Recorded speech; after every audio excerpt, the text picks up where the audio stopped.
All right, let's get right into it. Welcome to today's Explainer, which we're treating like a true Chem 101 masterclass. Grab your notebooks and take a seat, because today we are exploring the fascinating, sometimes intimidating, and completely foundational world of benzene. We're going to look at why this deceptively simple molecule, often called the parent of aromatic compounds, totally baffled early chemists, and how its unique structure literally shaped the modern industrial world. Here's a quick look at our syllabus for today. We'll be covering Welcome to Chem 101, the aromatic structure, rules of reaction, substitution equations, and finally, real-world uses and safety. So let's just jump right in. Section 1. Welcome to Chem 101. Looking at our textbook material here, benzene is technically categorized as the simplest aromatic hydrocarbon. But honestly, do not let that word simplest fool you for a second. As we'll see, being the parent of aromatic compounds makes it one of the absolute most important industrial chemicals in existence. Before we get into the heavy chemistry, let's do a quick physical profile of our subject, C6H6. If you're observing a beaker of benzene, safely inside a laboratory fume hood obviously, you'd see a colorless, highly mobile liquid. It's got this very distinct sweet aromatic odor, which is actually where the term aromatic originally came from in chemistry. It boils at 80.1 degrees Celsius. But, huge word of caution here, it is intensely flammable and burns with a thick, sooty flame. And while you literally cannot dissolve it in water, it mixes seamlessly into other organic solvents. Section 2. The aromatic structure. The answer to the big historical puzzle of benzene's structure is resonance stability. See, based on its chemical formula of 6 carbons and 6 hydrogens, early scientists completely expected benzene to be highly reactive, just constantly trying to grab other atoms. But it wasn't. It was incredibly stable. Why? Well, the secret is resonance. Resonance stability is this extra thermodynamic stability a molecule achieves when its electrons are delocalized, meaning they aren't tied down to one specific bond, but are instead shared freely across a flat, planar ring structure. When we visualize this modern resonance hybrid, it's like a masterpiece of molecular symmetry. Every single carbon-to-carbon bond length is perfectly equal at exactly 139 picometers. And on top of that, every single bond angle is exactly 120 degrees. It's just flawless. This completely replaced the original Kekulé structure, the one that envisioned rapidly alternating double and single bonds. And that brings us to the magic number 6. This represents the 6 pi electrons that are completely delocalized in a continuous cloud right above and below that planar ring. This perfectly distributed cloud of 6 electrons is the ultimate source of benzene's famous aromatic stability. Section 3. Rules of reaction. As your lecturer, let me pose a quick Socratic question to the class. Given this perfectly balanced resonance stability, how on earth do we actually get benzene to react with other chemicals? Well, the crucial point is understanding the difference between substitution and addition. Just look at the comparison here on the board. On the left, we have substitution reactions. Benzene absolutely loves these because it allows the molecule to just swap out one of its hydrogen atoms for something else, all while perfectly retaining that beautiful, stable aromatic ring.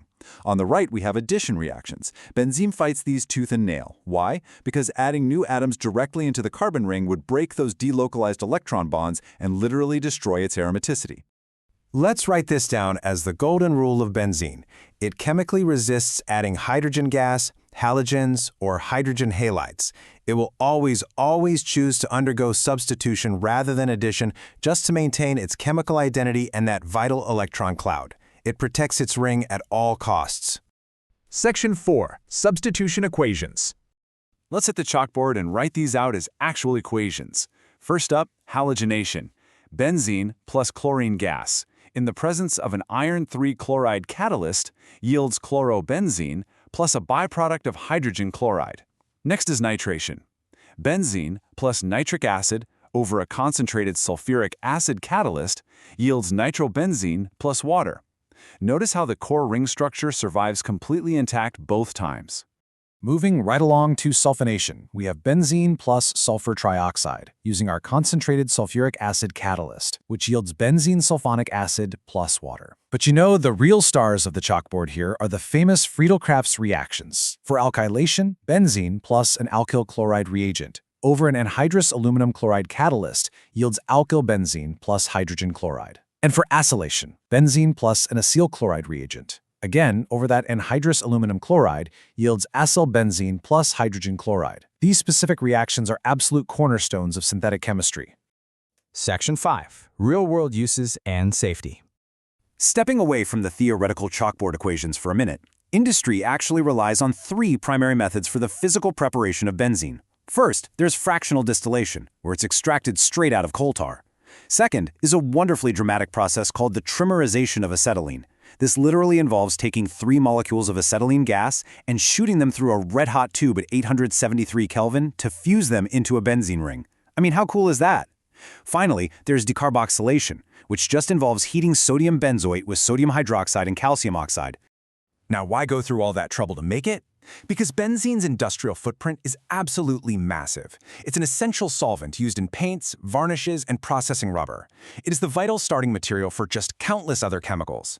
When you look at modern medicine, dyes, detergents, pesticides, benzene was likely involved. The plastics, nylon, and synthetic fibers you use every single day? Yep, benzene. It's even used to manufacture explosives like TNT, and it's an additive in petrol. Modern society is basically built on the back of this incredibly stable little 6-carbon ring. However, as we wrap up our lecture, we really do need to shift to a very serious tone regarding safety. Benzene is highly toxic. Short-term exposure causes headaches, dizziness, and nausea. But prolonged exposure is deeply hazardous. It directly attacks human bone marrow and disrupts normal blood formation. Furthermore, it is classified by the International Agency for Research on Cancer as a Group 1 probable human carcinogen.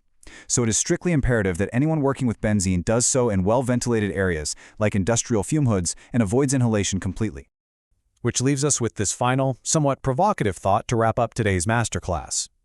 Benzene is undeniably toxic and dangerous to human health. Yet its unparalleled resonance stability makes it completely foundational to the plastics, drugs, and fuels of our modern lives.